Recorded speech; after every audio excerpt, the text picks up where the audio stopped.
किसी देश में एक राजा रहता था। राजा के कोई पुत्र नहीं था। रानी कभी कभी व्यथित हो जाती थी कि उम्र बहुत हो गई, कोई संतान नहीं। संतान विहीन गृहस्थ का मन दुखी रहता है। शिष्य विहीन गुरु का मन भी खुश नहीं रहता। शिष्य गुरु की शोभा है, संतान तुम्हारे आंगन की शोभा है। बहुएं तुम्हारे घर की शोभा है, पोती पोता तुम्हारे आंगन की शोभा है। शिष्यों की जमात आश्रम की शोभा बढ़ाती है। बहुत बड़ी बात है, लेकिन याद रखना, शिष्य भी बहुत पुण्य से ही मिलते हैं और संतान भी पुण्य का फल है, वो भी पुण्य से ही मिलती है। ये कोई साधारण बात नहीं। तो राजा ने अपने गुरु से कहा, गुरुदेव, जब कोई बहुत बड़ा दुख हो तो गुरु से कहना चाहिए। गुरु ने कहा, संतान होगी, लेकिन थोड़ा संतोष करो, समय लगेगा। 10 वर्ष के बाद रानी गर्भवती होती है। 9 महीने धीरे धीरे पूरे हो गए। बच्चे के जन्म का समय आ गया। वही महान गुरु आकर के राजा के राजमहल के गेट के पास बैठ गया। रात में 10 बजे। राजा ने पूछा, गुरुदेव अंदर बैठो। बोले तो गुरुदेव अतिथि भवन में चलो। बस 10 मिनट बैठना, देखते रहो तमाशा क्या होता है।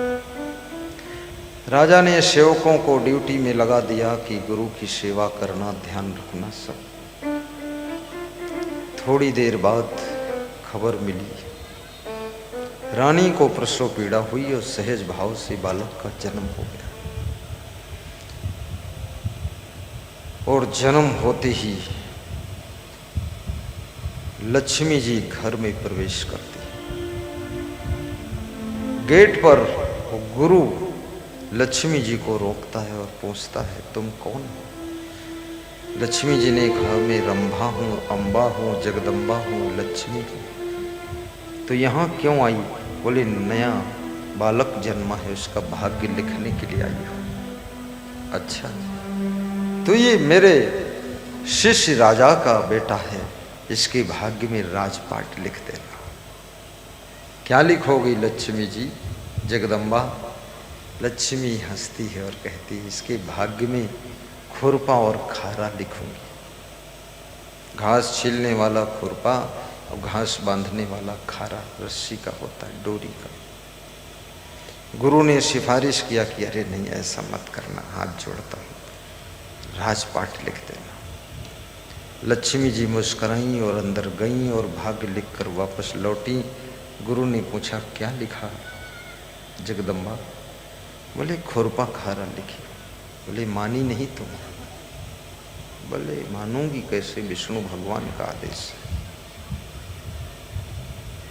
तो गुरु ने कहा, ठीक है, तुमने खुरपा खारा मेरे भक्त के पुत्र के भाग्य में लिख दिया है।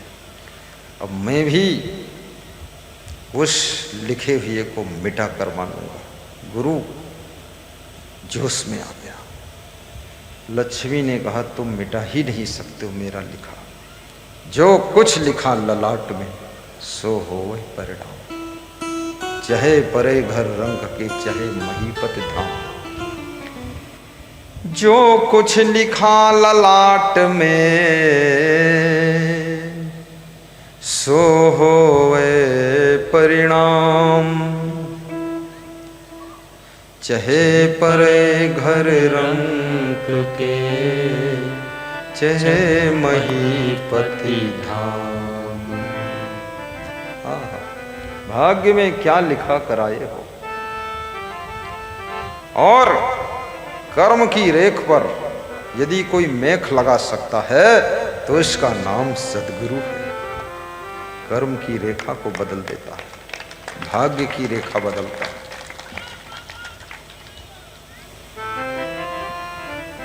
गुरु चला गया, लेकिन गुरु का मन चिंतित हो गया। किस तरह प्रण की रक्षा करूं? बालक धीरे धीरे बड़ा हो रहा है। लक्ष्मी जो लिखा है वो सब समीकरण तैयार हो रहे।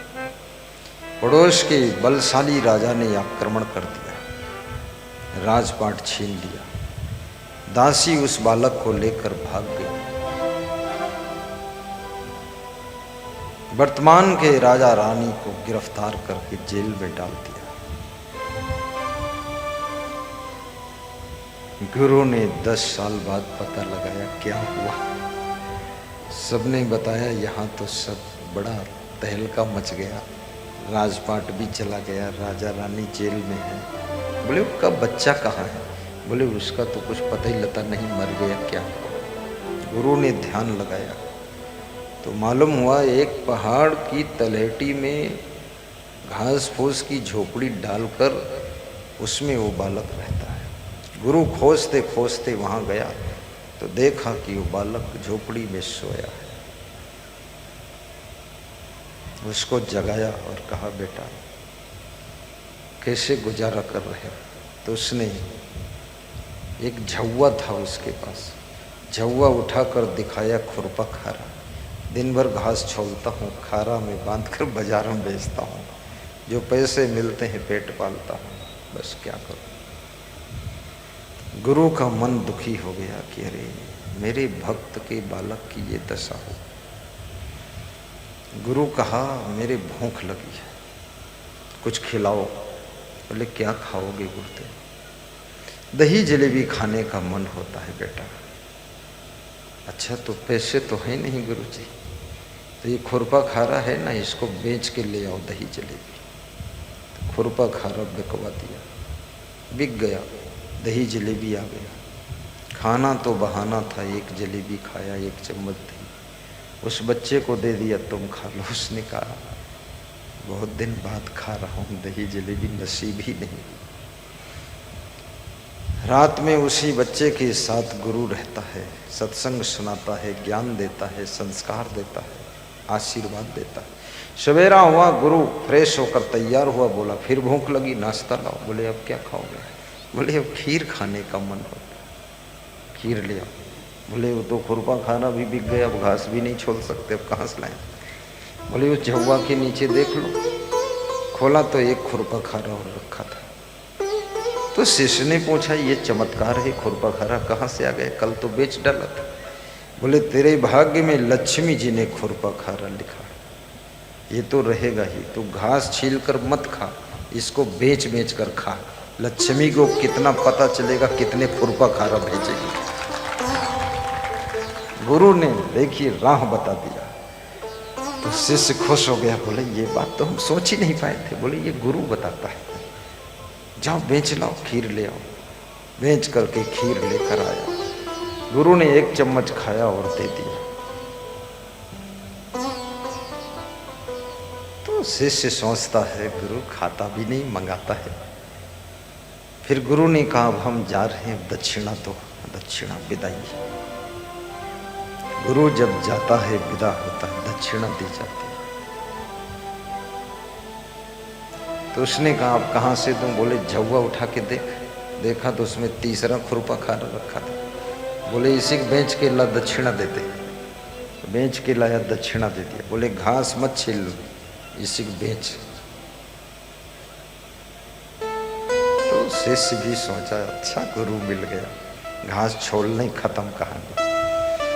और याद रखना, जहां मैं सोया हूं रात में तेरी कुटिया में, 11 फीट गहरा खोदो, यहाँ बहुत बड़ा खजाना मिलेगा।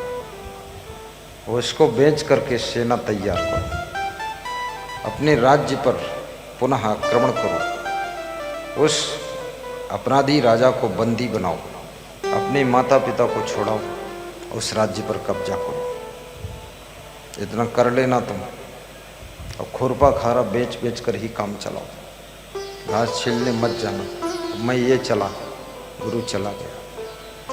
जो बताया था गुरु ने वही किया शिष्य ने। खजाना खोदा 11 फुट गहराई। ये 10 इंद्रियां और एक मन 11 होते हैं। इस 11 की यात्रा जब पार कर जाते हो तभी जीवन में ज्ञान का खजाना और धन का खजाना, शांति का खजाना मिलता है। बोलिए सद्गुरुदेव की जय। वो खजाना बेचकर सेना तैयार किया, अपराधी राजा पर आक्रमण किया, राजपाट वापस लिया, गद्दी पर बैठ गया, अपने माता पिता को जेल से छुड़ाया, उस अपराधी राजा को जेल में डाल दिया। अब गुरु 5 वर्ष के बाद फिर पहुंचता है, देखता है तो सीन बदल चुकी है। गुरु का शिष्य राजा बनकर बैठा है। कर्मचारियों ने कहा मिलो जाकर, आपका भक्त तो राजा है, मिलो, सेवा करेगा। गुरु ने कहा बस लक्ष्मी जी ने जो लिखा था ललाट में खुरपा खारा, उस भाग्य की रेखा को बदलने की मेरी जिद थी, वो बदल दिया हूं। अब उस शिष्य से मिलने की जरूरत नहीं है, अब किसी दूसरे शिष्य का कल्याण करूंगा। बोलिए सद्गुरुदेव की जय। गुरु न जाने कितने शिष्यों की जिंदगी को धन्य बना देता है। रमता जोगी बहता पानी, करोड़ों की जिंदगी के लिए, जगत भर की रोशनी के लिए गुरु चलता रहता है, चलता रहता है, यहां से वहां, वहां से कहां।